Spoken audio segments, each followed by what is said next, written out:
আমার ধারণা আপনি পলিটিক্যাল অ্যাসাইলামের জন্য আপনি দেশে যাচ্ছেন না। এবং তার চেয়েও আরো কয়েকটা বিষয় আমি বলি, আপনি বিএনপির অনেক নেতাকে আপনি ভয় পান। বরকত আব্বাস আপনাকে ইন্টারপ্রিটেট করে, এবং আব্বাসের খুনিদের আপনি প্রচন্ড ভাবে ভয় পান।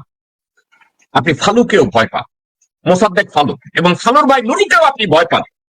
আপনি আব্দুল আউয়াল মিন্টুকে ভয় পান, আপনি আমানুল্লাহ আমানকে ভয় পান, আপনি সাদেক হোসেন খোকা ছেলে ঈশ্বরকে পর্যন্ত আপনি ভয় পান।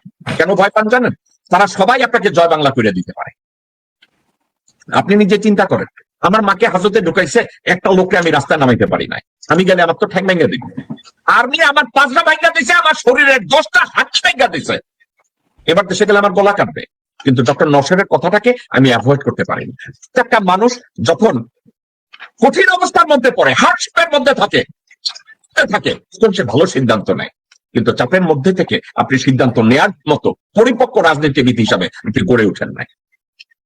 আমার কষ্ট লাগে, আপনার মা মারা যাচ্ছে, আপনার মা আমার মা, মা তো মা, তার মাকে যদি আমি কম্পেয়ার করি অন্য কোনো মায়ের সাথে ভুল হবে। আপনার মা বাংলাদেশের ইতিহাসের বহু কিছু সাক্ষী, আপনার মা বাংলাদেশের রাষ্ট্রীয় ভাবে বহু গোপনীয়তা ওনার মাথায় আছে, ওনার মনে আছে, ওনার ব্রেইনে আছে, ওনার সফলতা আছে, ওনার ব্যর্থতা আছে, ওনার অদূরদর্শিতা আছে। সবকিছুর মধ্যে বাংলাদেশের জনগণ ওনার মধ্যে এমন কিছু দেখেছে যেখানে দেশপ্রেম দেখেছে। ওই দেশপ্রেমটার জন্য আপনার মাকে নিয়ে আমার কথা বলি। আপনি নিজে তারেক রহমান চিন্তা করে দেখেন, আপনার বাবার নাম যদি জিয়াউর রহমান না হতো, আপনার মায়ের নাম যদি বেগম খালেদা জিয়া না হতো, আপনাকে নিয়ে কেউ কথা বলতো না। সর্বশেষ আমি একটা কথা বলবো, আপনি এখনো বিএনপির আনপ্যারালাল লিডার। আপনার জন্য আমার প্রেসক্রিপশন, আমি জানি আমার এই প্রেসক্রিপশন শুনে ডক্টর নওশাদ গোসা করবে, ইঞ্জিনিয়ার জিয়া গোসা করবে, অ্যাডভোকেট মামুন গোসা করবে, কিন্তু তারপরে আপনার জন্য আমার প্রেসক্রিপশন, আপনি এখনো বিএনপির আনপ্যারালাল লিডার। আপনি হচ্ছেন বাংলাদেশ জাতীয়তাবাদী দলের গ্লু। এই দলটাকে একত্রে রাখার জন্য, শহীদ রাষ্ট্রপতি জিয়াউর রহমানের স্বপ্নকে বাস্তবায়ন করার জন্য অনতি বিলম্বে ভারতপন্থী প্রত্যেকটা কুত্তার বাচ্চাকে দল থেকে বহিষ্কার করতে না চান, তাদের কার্যক্রমের উপরে আপনি ব্যান দিয়ে দেন। সালাউদ্দিনকে ছাড়ান, ও বিএনপি সাওয়া, ওই দেশের রয়ের দালাল, হচ্ছে ভারতীয় দালাল, হচ্ছে সচ্ছল। আপনাকে বাংলাদেশে গেলে একটা লোক যদি পিছন থেকে গুলি করে, ওই লোকটা সালাউদ্দিন, ওই লোকটা আমির চৌধুরী, ওই লোকটা গোরছাদক আব্বাস, ওই লোকটা আব্দুল আউয়াল মিন্টু, ওই লোকটা আমানুল্লাহ আমান, ওই লোকটা ফজা, ওই লোকটা ইসলাম। ভারতপন্থী প্রত্যেকটা কুত্তার বাচ্চাকে দল থেকে বহিষ্কার করুন, আর একটা কাজ করুন, আপনি নিজে আপনার স্পিচ রাইটার পরিবর্তন করে নিজে বলেন যে ভারতের সম্প্রসারণবাদের যে কোনো নীতিকে বিএনপি গ্রহণ করবে না, ভারতের পিছনে কোন প্রকার বরদাস্ত বিএনপি করবে না। আপনি যদি একটা 10 মিনিটের ভাষণ দেন, পুরা বিএনপি আপনার পিছনে দাঁড়িয়ে যাবে। আপনি যদি গোরখদক আব্বাসকে দল থেকে লাথি মেরে বের করে দেন, ও মধ্যেও নেরিকুত্তা হয়ে যাবে। কারণ ওর যদি বিএনপির নেতৃত্ব না থাকে, পরিবহন ব্যবসার থেকে সে লাথি খাবে। যদি এই মুহূর্তে আপনি বহিষ্কার করেন, ও কেরানীগঞ্জে মায়ের খায়া আন্দোলনের নিচে ঢুকা যাবে। আপনি যদি আব্দুল আউয়াল মিন্টুকে আজকে বিএনপি থেকে বহিষ্কার করেন, ওদের কোনো অস্তিত্ব থাকবে না। আপনার হাতে অনেক ক্ষমতা, আপনি শুধু ডিক্লার করে দেন যে ওরে ওরে ওরে ওরে বহিষ্কার করলেন।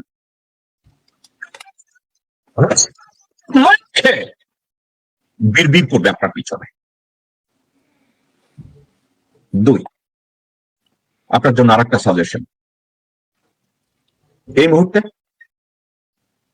আপনি বলেন যে আপনার দেশে না যাওয়ার পিছনে আপনার লজিক কারো কাছে জিজ্ঞাসা করেন না, মন থেকে আপনি বলেন আমি এর জন্য চাই না।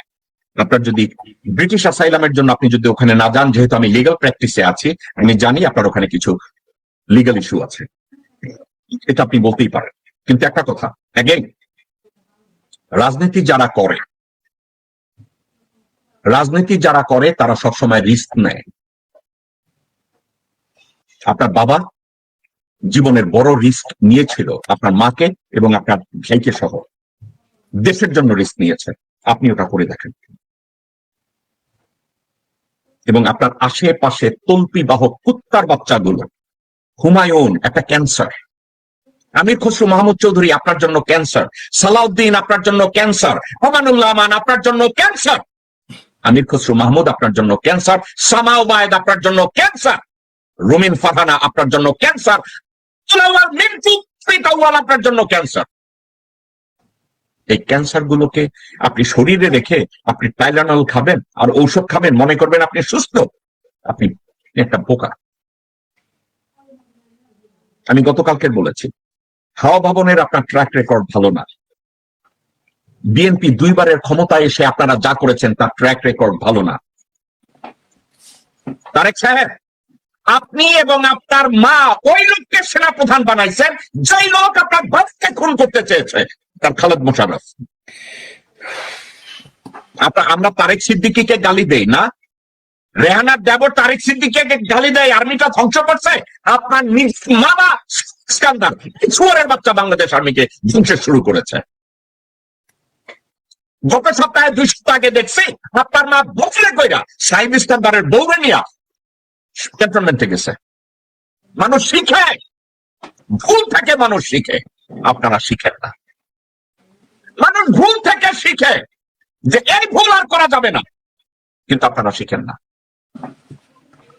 সাইদ ইস্কান্দারের বউরে দেখলাম ওয়াকারের পাশে দাঁড়ানো, আপনার মুখে দিয়ে দাঁড়ানো, অপু গন্ডা তাহলে দেখলাম আলবেলার সন্তোষ শর্মা, রয়ের সন্তোষ শর্মা তার লগে বগলে নিয়ে আছে। রয়ের লোক মুশফিক ফজল আনসারীরে আপনারা অ্যাম্বাসেডর বানান। রয়ের লোক আপনাদের কাছে জনপ্রিয় হয়। তাহলে বলতে গেলে কি হয়, আমি কনক্লুডটা এভাবে করি, এভাবে তুলনা করলে আপনাকে তো সবাই হিরো আলম বানায় দিবে। হিরো আলম রিস্ক নিয়ে মাইর খাইয়া নেতা হয়েছে, মুসিদের সামনে দাঁড়াইয়া অনেকের সামনে নির্বাচন করছে। ওই সাহসটাও আপনার নাই। ইঞ্জিনিয়ার জিয়া একটা কথা বলছে, আপনি মাইর খেয়েছেন আপনার অপকর্মের জন্য, আপনি তো দেশের জন্য মাইর খান নাই। আপনি তো আন্দোলন করার জন্য মাইর খান নাই। আপনি কেন মাইর খেয়েছেন? আর্মি অফিসারদের গায়ে হাত তুলতে আপনারা কে কইছে? হাওয়া ভবনের ডাইকা ডাইকা lieutenant colonel, colonel, brigadier general এদেরকে ধরে ধরে থাকছেন। সারাকার লাঠি দেওয়ার জায়গা নাই, আপনি লোকজনের ডাইকা ডাইকা 4 ফিট মানে 6 ফিটের মতো জেনারেল সামনে দাঁড়াই দাঁড়াই আপনি ছাপাইছেন, চোপাইছেন, এই করছেন, কান ধরে উদ্বাস করাইছেন। আপনি মার খাইছেন বেয়াদবের জন্য, মার খাইছেন সিকিউরিটির জন্য। তারেক রহমান, এখনো সময় আছে, ঘুরে দাঁড়ান।